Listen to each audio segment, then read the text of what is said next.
My name's Andy, and this is the most magical podcast on Earth. When I'm not on holiday at Walt Disney World, I'm planning a holiday to Disney. And when I'm not planning a holiday to Disney, I'm talking about Disney with other UK fans like me who make the trip to Orlando and the House of the Mouse. So if you too go goofy for goofy, then this is the podcast for you. Or maybe you're the Disney novice, the fan who's currently thinking about or maybe planning your first trip to Walt Disney World and your plans so far are a bit more ep-not than Epcot, then this really is the podcast for you.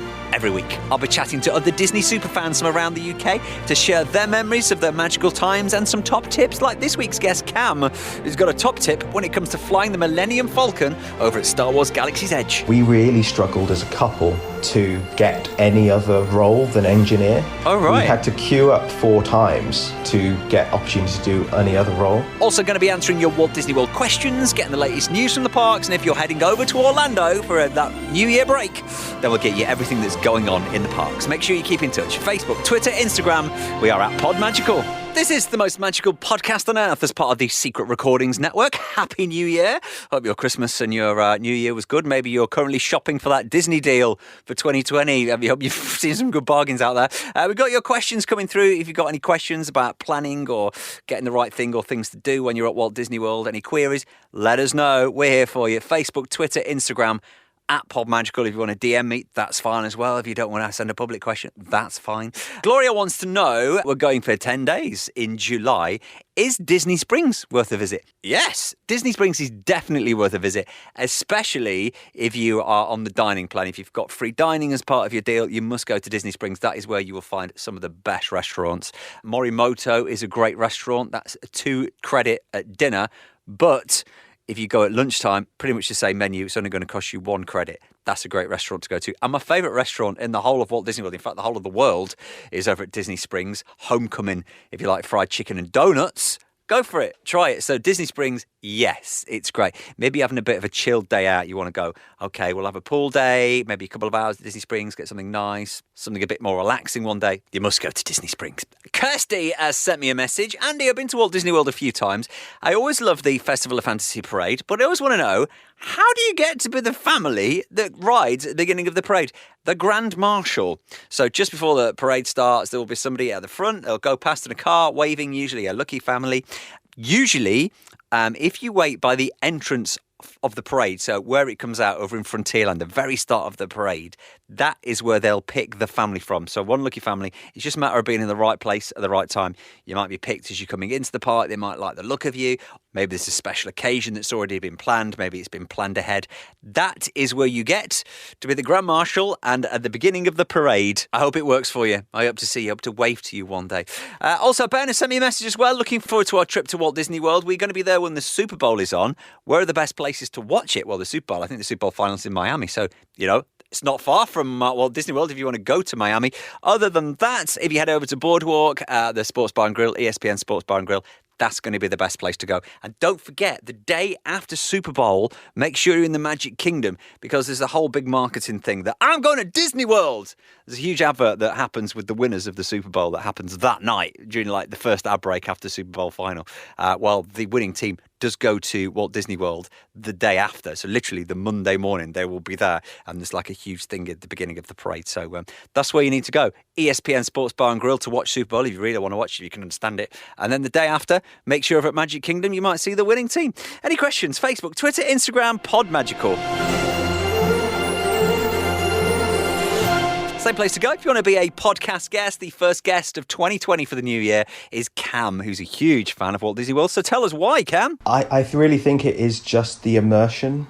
Once you're in there, it's the world that's built around you, the sort of assault on your senses from the music, the smells that are pumped out into Main Street. It's just that sort of being transported somewhere else entirely. That you can't quite get anywhere else in the world. And I sort of come from it from being in there as well, but also as someone who's sort of lived around theatre since they were a small kid. I like to look for the seams, where Disney has gone and invented and patented colours to make you not look in those areas. I can't quite help but try and look for those. Well, Disneyland was built around theatre, wasn't it? The first theme park. The fact that you've got the red carpet as you walk in, and the train station is the curtain, and then the castle at the end is the main show. So there's a lot of theatre involved in it. Oh, I think there's so much hidden in there, and where the hidden doors are. For instance, in Disneyland in California, there is a bulb that is painted red on one half and white on the other at Casey's Corner, because Walt walked down there one day and said, those lights don't quite look even, and got someone to paint it just so it looks perfect, as well as sort of like wandering down Main Street and, you know, spotting Disney family members' names and famous Imagineers who are up on the windows as private detectives all around Main Street, and the forced perspective for those tiny little windows that look full size. The Disney detail is what it is. It is absolutely the Disney detail. It's just something that I don't think anyone else does quite the same, especially not in the UK. And the other company that has multiple theme parks in Orlando, which we do not dare speak their name, don't quite do it as well. They've started with places like Harry Potter. Yeah. It's not quite the same in the sort of more general areas of the park, I don't believe. Yeah. Anyway. So how many times have you been over to Walt Disney World, and when was the first time you went? So I have been 6 times. The first when I was indeed 6, in 99, with my mum, aunt and grandma. And we stayed on site, and it was wonderful by all accounts. There were photos that show it was there for the Millennium celebrations already. So they had the Epcot ball with the 2000 around it. Remember it well. Oh, I have. And sorry, Mum, if you're listening, I don't remember much of it. I think I was a little too young. The happiest memory that I have sort of clung on to from that time was playing in the All-Star Music Resort pool, which was the shape of a guitar and still is. Yeah. with my mum and aunt. And I don't quite remember that much about the park. Oh, wow. So how old were you again, sorry? So I was 6. 6. So yeah, because that's a question that we get quite a lot is, you know, people who've never been before and they've got kids, how young, you know, how old should they be when they go the first time? But you don't remember at the age of 6.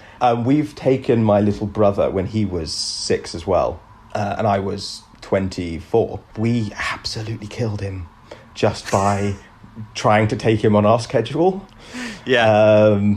And I think that can be an issue with some sort of multi-generational holidays at times. Yeah, because especially in your 20s, you want to be going for it. And he'll be, at 6? He'll be wanting his nap. He'll be getting grumpy.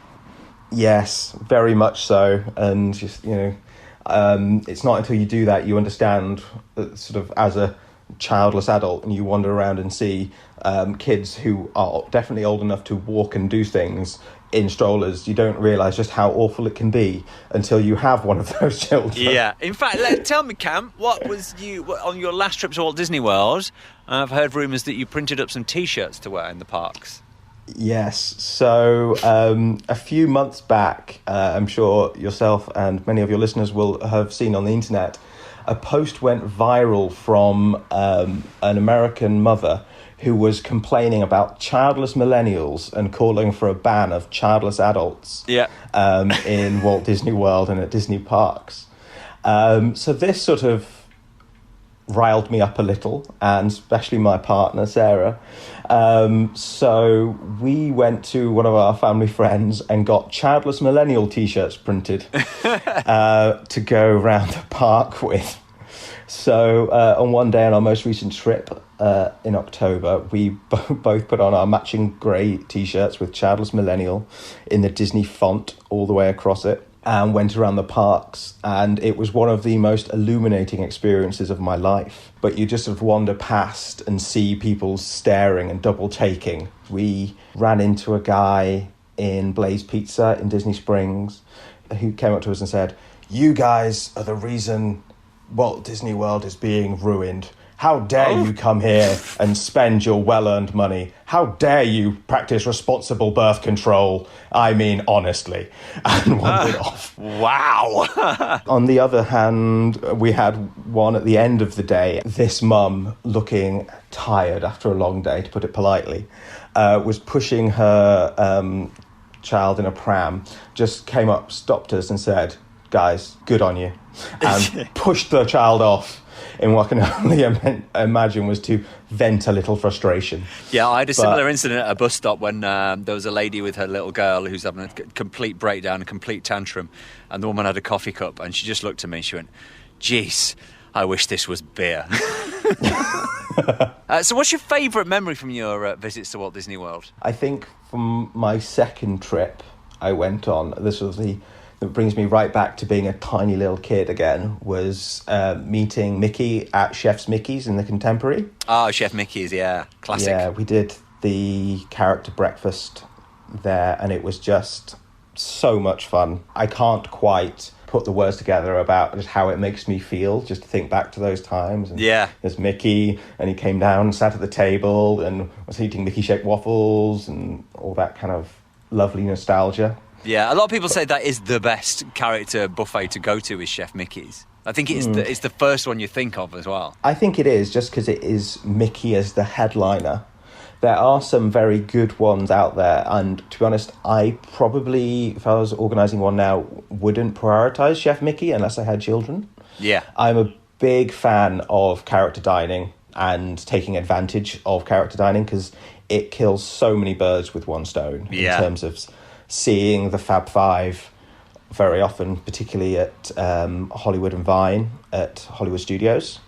I believe that is possibly one of the best uses of your money or dining credits you can do, because you get to see the Fab Five in a holiday appropriate costume, whether it's Halloween or Christmas or spring. Yeah. For all the food, all the buffet, and the reserved Fantasmic dining package. Definitely a good use of a dining credit if you're on the dining plan, definitely. There's a couple of others that we've done in the past. Garden Grill is absolutely great with the 360-degree rotating restaurant. Yeah, that's Epcot, isn't it, with Chip and Dale? And Mickey and Pluto, normally dressed as farmers. Yeah, he's straight from the field, ploughing his crops. I wouldn't recommend going there after doing Drinking Around the World, because the place is literally spinning, so it might be a bit of a dizzy experience. Yeah, it does, but very slowly, though. It's not going to spin you off. You're going to end up living with the land head first. So let's talk about some of your favourite things over at Walt Disney World then. In fact, as we're talking about food and restaurants and character dining, have you got one particular favourite restaurant? As a small child, again, it has always been about Rainforest Cafe. That captured my imagination, has never quite let it go.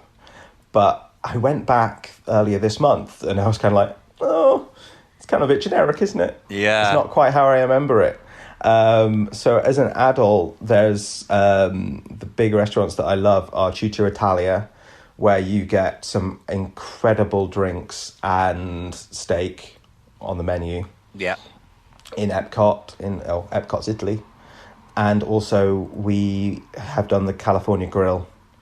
And that was such a different vibe from the rest of the world, where it's, that crazy, in-your-face Disney. It was just an opportunity to be a bit more civilized, have amazing drinks. We were using the dining plan. You can sort of splash out. We were sort of went for the $70 beef. And it's like, when on earth are you going to spend $70 on a main course? Exactly. It wasn't use on the dining plan. Use 2 credit. But also you get to have the fireworks going off, and it's so much more quiet than in the parks. Yeah, I think some of the better restaurants are in the hotels.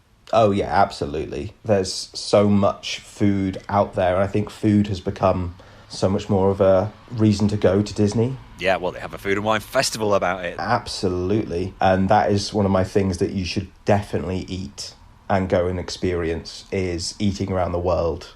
And we spent an entire day, I think we arrived at Epcot about 12, and proceeded to walk the 1.5 miles around. We tried to eat around the world, but it quickly became eating and drinking around the world. Because of just what they have on offer. There is so much. It's quite overwhelming, isn't it? And it's the flower festival that starts in springtime. Again, it's kind of like, have you done the flower and garden festival? I have, yes. Yeah. Again, it's like a mini food and wine festival. In fact, there's probably just as many stalls, isn't there? Oh, yeah, I think food and wine is probably the title they go with because they have run out of other names to use around the year. It's such a good day, I think, with all the food, all the drink, everything you can possibly imagine. Definitely put a day aside to, especially with just your childless millennials, then just have a day just eating your way around the world. And I think you find more about the world pavilions as well, each country's pavilion. I think it forces you just to spend a little more time. You know, if you've got a drink, you go, oh, we'll have a look around this shop, or we'll have a look at this exhibition, where normally you might not. And especially the ones that don't have rides, the pavilions that don't have bigger attractions, it's very easy just to sort of wander past and not go inside. My partner, for instance, has never actually been inside the Mexico pavilion and never even realised the Three Caballeros are there. Yeah, there's a boat ride in there. And the beautiful Mexican market at twilight at all times of the day, which can be slightly disconcerting. Yeah, it's always night time, especially if you've been in having too many tequilas. Well, there's a beautiful frozen margarita stand with, I think, on our count, about 6 different kinds of frozen margarita, and if you can walk past that, you are a stronger human than I. Well, there's a great margarita, the little bar inside the Mexican pavilion as well. La Cava de Tequila. When we did the live show from Epcot a couple of episodes back, we'd been in there. Anyway, back to you. Favourite attraction? I have to go with Twilight Zone Tower of Terror. It really is just quintessentially Disney, while having no real Disney IP in it. And I just can't quite get over it. It just makes me feel, it takes me back to all those times and all those memories. It's still as amazing as it was the first time I did it. It's that moment when the doors open and you can see out of the park, and if you're looking closely, you can see the peak of Blizzard Beach and all that other things around the world. Yeah, you start looking out for things, don't you? Go, this is my moment to, like, what can I see? Got to give honourable mentions, though, to Flight of Passage and Expedition Everest. Flight of Passage is, I think, a wonder of sort of modern engineering, the way they do it. And you literally sit there, and the way they make you feel like you're sat on the creature and it's breathing. Yeah. As you sit there. That's just spectacular. And Expedition Everest is probably one of my favourite roller coasters in the world. Just the feeling you get during the first backwards descent. Spoilers for anyone who's going on the ride. It goes backwards. Goes backwards, and then you escape from the Yeti, which I think is really well done. I hadn't been on it ever before this trip, and we went on it, and then going, oh, got to do that again. And then did that, and then got to go on it again. And I think we did it 4 times. So it must have been a quiet day then when you did that. It was quite quiet. We went in October, and I think October's quite a good time to go. It's still quite warm, quite rainy. It wasn't actually rainy season, but on the days we were in Animal Kingdom, it was quite rainy, and I think that was sort of suppressing the crowds quite a lot. Good, so, let them stay in. We're British, we'll get a poncho and we'll rock on. Indeed. That's what we do. Take advantage. We actually rope dropped Animal Kingdom one day, so we were there at 6:30. And it was during a torrential rainfall. Oh, wow. And we were just there in our ponchos, going around. We walked onto Navi's River Journey. We walked onto the safari. We walked onto Dinosaur. We did everything by about 10 o'clock. What did you think of Star Wars? So we were there with the sort of phase 1 opening. Yeah. We were there for the initial opening, not for the opening itself, but just while Smugglers Run was open. But I am not often speechless, and I sort of wandered in there. My partner was filming me, and I just sort of went, oh, it's real. It's because you're a big Star Wars fan, or... I am a big Star Wars fan. Yeah. And also, it kind of merges perfectly with my interests. 1 being Star Wars, 2 being a theme park geek. So the sort of the level of immersion and world building there is sort of deepest I think I've seen. I think it is deeper than either of the Harry Potter worlds in Universal. Yeah. It is all encompassing to a level and a degree they haven't done in other parts of Walt Disney World, where it comes from the interactive games on the Disney Play app, the characters walking around and interacting with people, And if you want to make your day entertaining, force yourself into an interaction with Kylo Ren and the Stormtroopers. They will give you some serious stick. So that's quite good. There's also Chewie going around and Rey, who did... I couldn't quite get to talk to us, but was sort of roaming around and hiding behind bins. I was going to say she's probably always hiding because she's always looking out for the stormtroopers. But I didn't get to interact with her, but I really, really wanted to say to her, look, Ray, best thing to do, if you go over there, go into Toy Story Land, they won't bother you with that. It'll be fine. So we did the ride, obviously, in Galaxy's Edge, which is Smugglers Run. We had a bit of a trauma with it, though. I say trauma, it's a really first world trauma. So we really struggled as a couple to get any other role than engineer. Oh, right. We had to queue up 4 times to get opportunity to do any other role. Because what you really want is the pilot, which is where the 2 pilots they sit at the very front where you actually get to fly it. So did you get to do that? We did on the 4th attempt. Our problems with the first 3 is we'd always sort of go, and then you end up in a queue, and they're trying to take the first people out the queue, give them the cards, and then they go, can we have 3 or can we have 2? And there's the single rider line. So if there's a 3, they'll take the person from the single rider line and then ask for a 2 from the people who've done the standby queues. Right, okay. But eventually we did get pilot. It was spectacular up front there. I think that is the best role. It was quite stressful. We did have... Very stressful. 4 American teenagers who are like, we want to do a perfect run. Like, have you flown this before? Do you want us to be the pilots? I'm like, no. We've queued up 4 times. Yeah. I want to be the pilot. And then they got very sort of angry with us when we crashed it a couple of times. What was your percentage? Because it gives you a percentage rating at the end. How did you get on? Can you remember? I think we were at 86. Oh my word, that's amazing. We were 20-something. No, we did pretty well. Yeah, because so if you want to go up, you've got to pull it down, and then but they tell you this just as you're going in, but they tell you really quick. You're like, what did you just say? And then you're just thrown into it. It's actual flight controls, so yeah. You push down to go. So you pull up and it changes. But I've got to say, pulling the lever and jumping to hyperspace is one of my new favourite memories from any Disney park.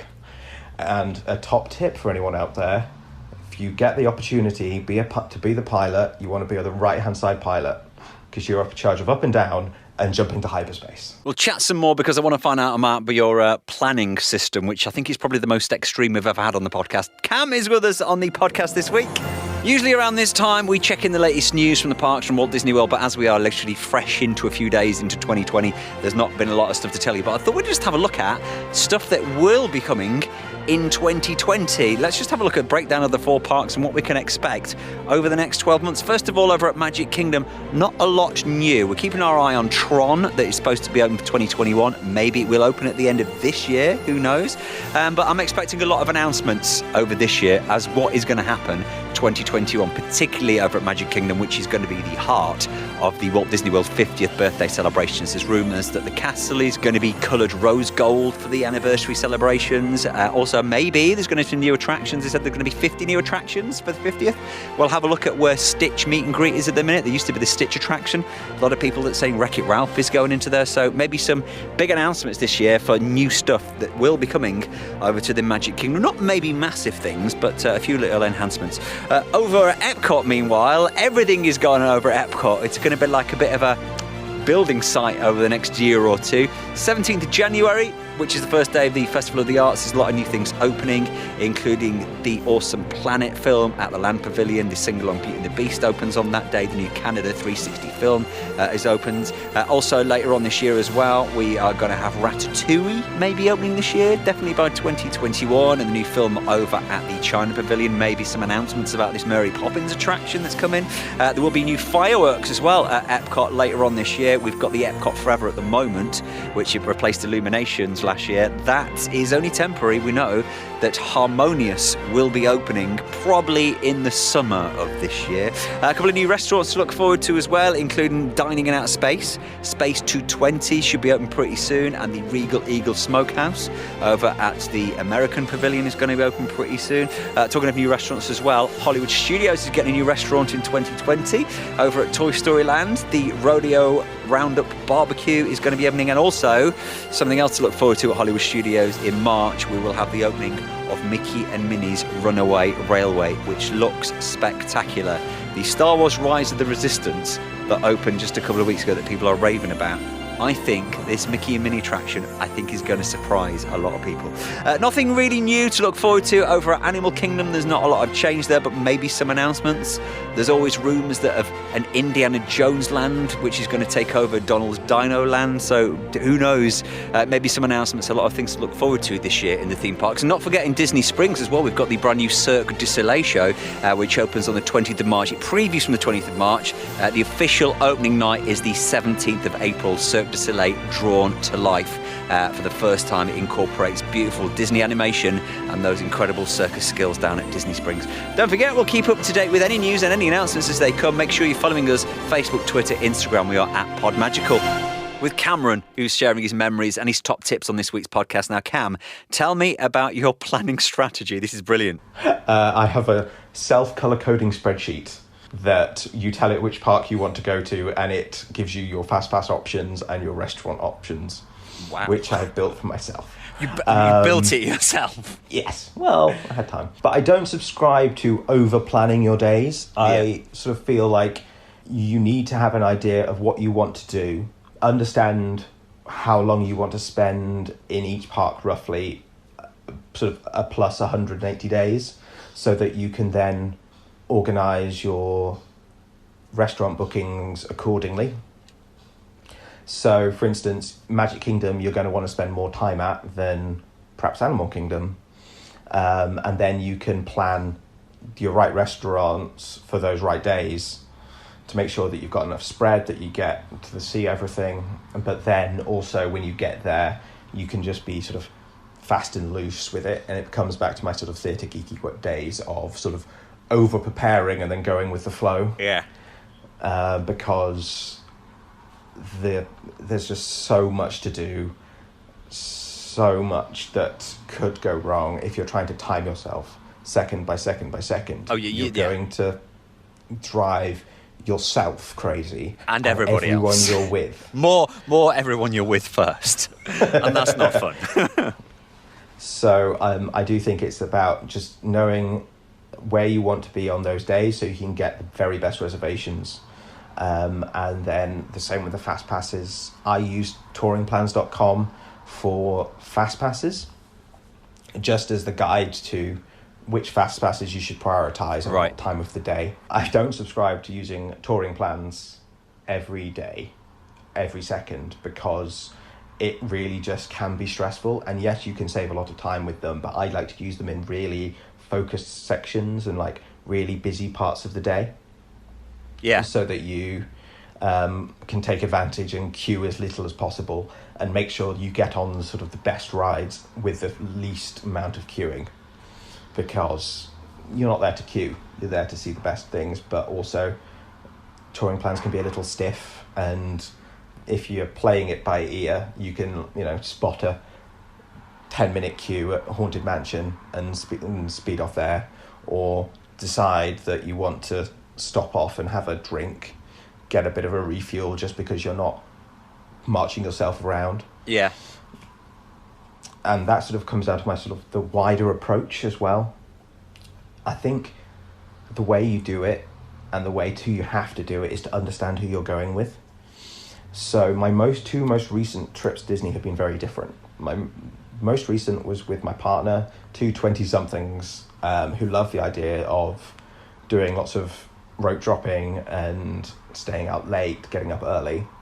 And then the one before that was a multi-generational holiday with my stepbrothers, my little brother, my grandmother, my mum, her partner, my aunt, her partner. And that is all very different, and what you can plan and do is very different depending on those groups, because bigger groups move slowly. You've got different generations, different ages, different health conditions in terms of who can go on what, different height restrictions as well. And nobody wants to eat at the same place. That's always a problem. No. And you take all of that sort of complex nature anyway, and then put it in Orlando, where it is high 30s, 40 degrees. Yeah, 90 degrees. At the minimum, 90% humidity. and everyone can do slightly less than they think they can. Yeah. Or at least they could probably in the UK. So it's just sort of understanding and being willing to adapt.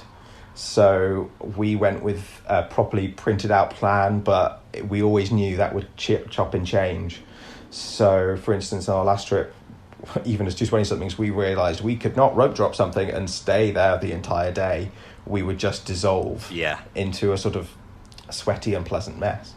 So we changed our plans, ended up doing lots of rope dropping, but then leaving the parks for the hottest hours of the day, refreshing and going out and doing the parks till they close, where you get to see everything lit up and beautiful. Yeah. Where do you prefer to stay then? You said the first time you went, you stayed on property. Has that been the case for every time you've been? No. So I've stayed both on property and in villas. So, and again, I think it depends on what you want to do. I love staying on property. I don't think there is a way to do Disney that's better than staying on property if you are a couple or a small family, because you are in that bubble. You have the Disney transportation, both from the airport and also all around the resort, the buses, the Skyliner, the monorail. That's all available to you. Even the boats, which are a stunning way of getting around, that's all available to you. You don't have to see the real world. You can Why would you rely want on your to? magic. Yeah, you can rely on your magic band to do everything, and that is great. You also saves you, in my opinion, bits of money, because you don't have to rent a car. Yeah. You don't have to pay parking fees at the resorts or at the parks. But as for when we did the bigger family, there were 12 of us, and for that sort of holiday, you have to go with a villa. It just makes so much more sense, in my opinion, because you have the flexibility. You can spread out more. You're not 4 people to a room, or so you can put your kids to bed, and then go downstairs and lay around the pool. You can separate more easily. So I think it really depends on who you're going with, again, on what you do. But if I'm going with me and my partner, I would always try to stay on property. Yeah. We did do the All-Star Music again, 20 years after I was there the first time. Had it changed? Pool hadn't changed? Pool hadn't changed. Not much else had, actually, I don't think. But I do have a long list of resorts that I want to try, sort of the values, the moderates and the deluxes. Yeah. Because there's just so much to try. One of my recommendations would be, if you don't have the budget to go deluxe, because who does really, do have a look at the moderates and the values and their refurbishment schedules, because if you want the best rooms with all the mod cons and lots and lots of PowerPoints, they're the ones to look for, in my opinion. Yeah. The ones that have been recently redone, they have spent a lot of time focusing on trying to make everything more modern and as you'd expect. So I think you actually get really good value for money in, for instance, the value resorts that have just been redone and the value resorts that have just been refurbished. Arts of Animation is particularly good. They have something like 8 plug sockets designed at like charging levels, specifically now because people rate that as their most needed requirement in a Disney hotel room after a bed and a shower. Yeah, well, you don't really need to take plugs anymore. All the things that you'll need to plug in are just for your USB to charge phones. And it's all there. They've taken that sort of modern idea of hotel making and they're refurbishing the value resorts slowly, and the moderates as well. So I think you can find some very good rooms cheaper by doing that. After all, it's Disney. And if you are taking a slightly hardcore element to it, you sleep in there and you're washing there and you're not doing much else in your hotel room. Yeah, you literally crash at the end of the night and then wake up when your alarm goes off at 6 o'clock in the morning. Cap, Yeah. It's been really good to catch up with you. Have you got another trip planned? Have you got your eye on going back? We have our eye to go back in 2021 for the 50th 50th anniversary celebrations. But no, apart from that, that's the plan. We haven't got anywhere else. We are looking to tick off a couple of Disneylands around the world in our bid to join the Six Castle Club. Ah, right. So we're thinking of doing Hong Kong, which, depending on the political situation, might be flexible.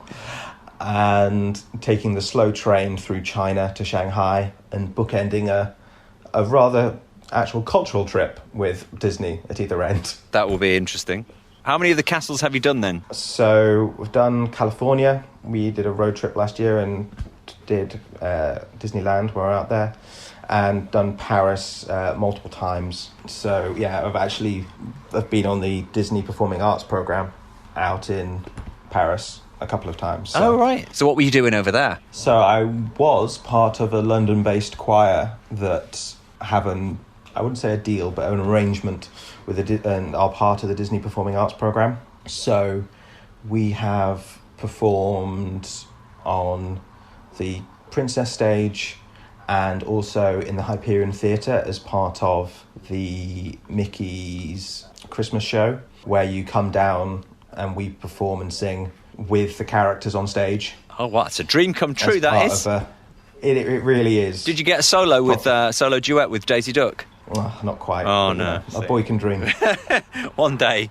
Work at it. Lovely chatting to you. And obviously now I've just got one thing to say, and that is, of course, have a magical day. You too, Andy.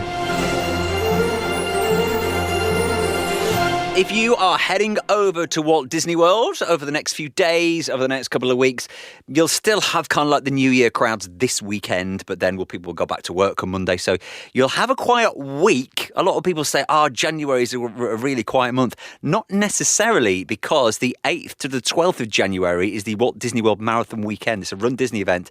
They get really busy. So the first week in January may be pretty quiet, but then you can expect a busy week. And then the following week, the 17th of January, is Bank Holiday weekend. It's Martin Luther King weekend. So beginning of January, not always as quiet as you think. It's definitely nice weather. You can get beautiful, clear blue skies in January, although it's a little bit chilly, especially first thing in the morning and when it goes dark at night. But yeah, it's not a bad time to go if you can. Beginning of January, it's not a bad time. And then, of course, 17th of January is the first date for the Epcot Festival of the Arts that starts on that day. And there's quite a few new things opening in Epcot, as we mentioned before. The sing-along Beauty and the Beast and the new Canada film and the new Awesome Planet video over at the Land Pavilion. So January, people think it's quiet. There's stuff going on pretty much all year round now at Walt Disney World. If you are going, make sure you tag us in your photographs as well. We are at PodMagical, Facebook, Twitter and Instagram. Andy's top tip of the week this week is do it twice, second time in the dark. There's a lot of rides that are just brilliant, but some of them are even better at night. I'm looking particularly at Big Thunder Mountain. Big Thunder Mountain is one of my favourite rides any time of the day, but there's something about it at night. Same goes to Slinky Dog. So when you're doing those fast passes, get two. There's probably some attractions. Seven Dwarfs Mine Train is another one of those as well. Get one for maybe the morning or during the afternoon, but try and get another one at night and ride it at night. Top tip of the week this week is some of those big outdoor rides. Do them during the day, do them during the night. It's like a totally different experience. You got any top tips? Let me know. Don't forget to subscribe to the podcast as well. It really helps. It helps you because you never know when those podcasts are coming. Yes, we have a regular podcast every Friday, but we have some other sneaky ones in as well. And make sure you don't miss those just by hitting that subscribe button on Apple Podcasts and Spotify. And until next week, please stand clear of the doors.